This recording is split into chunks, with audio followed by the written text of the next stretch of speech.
Hi guys, কেমন আছো তোমরা? আশা করি তোমরা সকলে ভালো আছো। আমিও খুব ভালো আছি।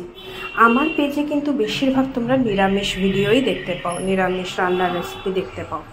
আমিষ রান্নার রেসিপি খুবই কম দেখা যায়, কারণ শ্বশুরবাড়িতে আমার আমিষ অ্যালাউড নয়, আর একমাত্র মায়ের কাছে আসলেই আমি আমিষ খাবার দাবার বানাই।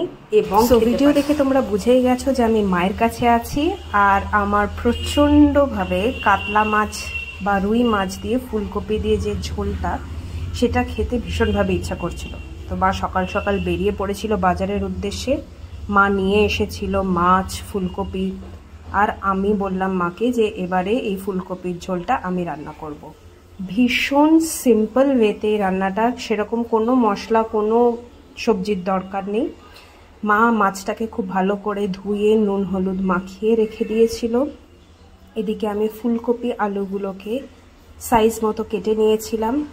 আর ইনগ্রিডিয়েন্টসের জন্য শুধু লাগছে হচ্ছে টমেটো আর বাকি বেসিক মশলা।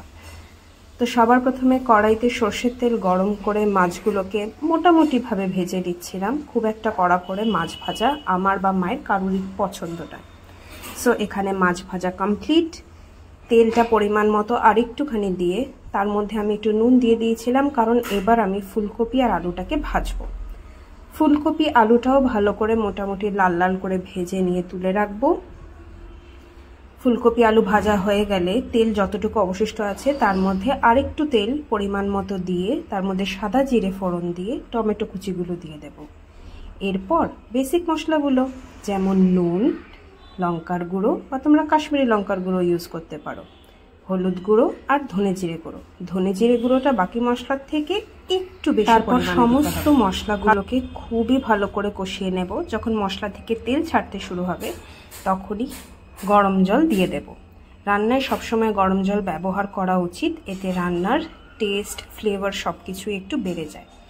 তারপর সেই জলের মধ্যে এক এক করে কপি, আলু, মাছ সব কিছু দিয়ে মোটামুটি 10 মিনিটের মতো টকবক করে ফুটতে দেব। ব্যাস, তোমরা যেরকম ঝোলের কনসিস্টেন্সি পছন্দ করবে সেই পরিমাণ মতো ঝোলটা রেখে নামিয়ে দেবে। এত সিম্পল, এত টেস্টি যে আমি বলে বোঝাতে পারবো না। তোমরা অবশ্যই কমেন্ট বক্সে জানিও যে তোমাদের অন্য কোনো রেসিপি তোমরা ফুলকপি দিয়ে বানাও কিনা। আর এই রেসিপিটা ট্রাই করলে অবশ্যই আমাকে ট্যাগ করো। তোমাদের সাথে দেখা হবে আমার আবার অন্য কোনো একটা ব্লগে। টাটা।